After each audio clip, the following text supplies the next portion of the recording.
बलरामपुर में सर्व शिक्षा अभियान कागजों में सिमट कर रह गया है। शिक्षा विभाग का सब पढ़े और सब पढ़े का यह स्लोगन अब मुंह चिढ़ाता हुआ नजर आ रहा है। शिक्षा विभाग ने आज तक यहां कोई भी व्यवस्था नहीं की। कस्बे में करीब 40 बच्चे आज भी शिक्षा से वंचित है। सरकार के अब इस सर्व शिक्षा अभियान की हकीकत वावडाफ नगर में भी क्या है, देखिए ये खास रिपोर्ट।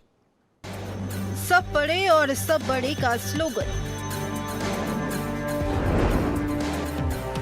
कागजों में सिमट गया सर्व शिक्षा अभियान।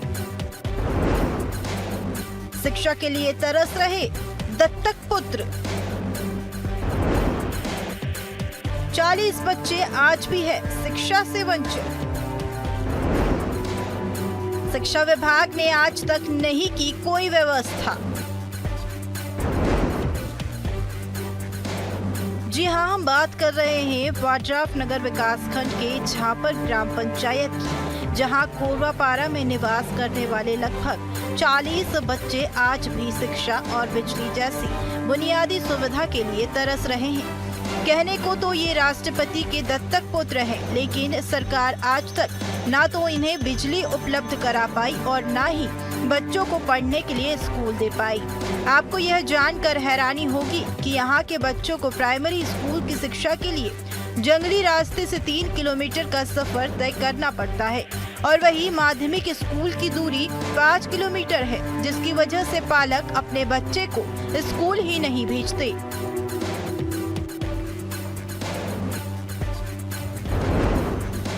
शिक्षा से वंचित है राष्ट्रपति के दत्तक पुत्र।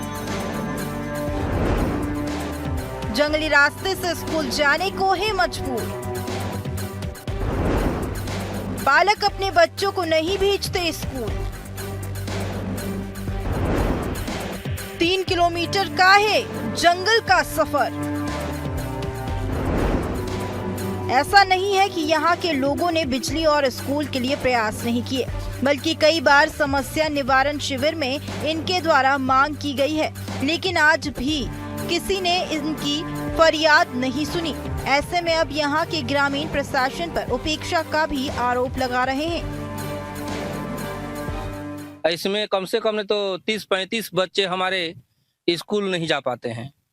स्कूल यहाँ से प्राथमिक शाला कारीमाटी बहुत दूर लंबा पड़ता है, इसलिए नहीं जा पाते हैं। और हमारे वार्ड में इस कोरवापारा में ही लंबा दूर पड़ता है और यहाँ प्राथमिक शाला शासन द्वारा खोला जाए तो अच्छी उत्तम है, ताकि हमारे कोरवापारा में बच्चे पढ़ सकें। नेता लोग आते हैं तो मांग करते हैं, तो बोलते हैं कि नहीं अब हो जाएगा, अब हो जाएगा, और जीतते जाते हैं, समय बीतते जा रहा है। अब किसको हम सोचे कि कौन अब मंत्री बनेगा कि हमारा यहाँ कोरवापारा में लाइट और प्राथमिक शाला बच्चों के लिए कम से कम पढ़ने के लिए तो हो जाता। हमारे टोला में स्कूल हमरन का दूरी है और लड़का बच्चा छोटे छोटे नहीं जा पा रहे, जाते हैं तो ओहरे भुलाए भटकर फिर के आ जाते हैं। और हमन के लाइट बत्ती नहीं है, तो लाइट बत्ती नहीं है, लेकिन हमरे गरीब आदमी भूया सुतन तो हम कबो कल हो जाते हैं, हमरन का सब कट्टी हो जाते हैं, सब घुसर जाते हैं। लाइट बत्ती का ठिकान नहीं है हमरन थे। ग्रामीणों की माने तो जब चुनाव नजदीक आते हैं तो जनप्रतिनिधि इनसे सर्व सुविधा उपलब्ध कराने का वादा कर वोट मांग कर लेते हैं, लेकिन चुनाव जीतने के बाद आज तक इनकी समस्या पर किसी भी जनप्रतिनिधि और अधिकारियों ने ध्यान नहीं दिया। हम लोगों का स्कूल नहीं है कोरवापारा में, न इंजोर बाती नहीं है, न बिजली वाला कोई भी चीज नहीं है, ना पानी का व्यवस्था, पीने वाला कोई समस्या, ना रोड है। नहीं जा पाते हैं, दूरी पड़ता है। सर, हमारा गांव में ना रोड गया है, ना बिजली आया है, ना पानी का साधन है सर। बहुत तकलीफ है, ना स्कूल का साधन है। हम लोग का बच्चा नहीं पढ़ सक रहे हैं। 10-12 साल के हो जा रहे हैं और कुछ छुटा है। कुछ कोरवापारा में कुछ स्कूल का व्यवस्था होना चाहिए सर। मामले में जिला शिक्षा अधिकारी मामला संज्ञान में नहीं होना बताकर अब उचित पहल करने की बात करते नजर आ रहे हैं। ऐसे में अब देखने वाली बात होगी कि प्रशासन की नजर कब इन मासूम शिक्षा से वंचित नौनिहालों पर जाएगी और इनके लिए एक स्कूल और बिजली की व्यवस्था हो पाएगी। आपके माध्यम से जानकारी प्राप्त हुई है, मैं कल ही इसका सर्वे करवा लेता हूँ और उचित कार्यवाही नियमानुसार कर दूंगा।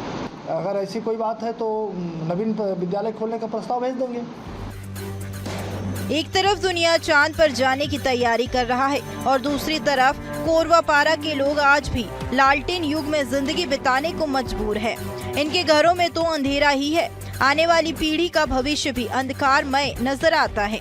बलरामपुर से संजीव की रिपोर्ट।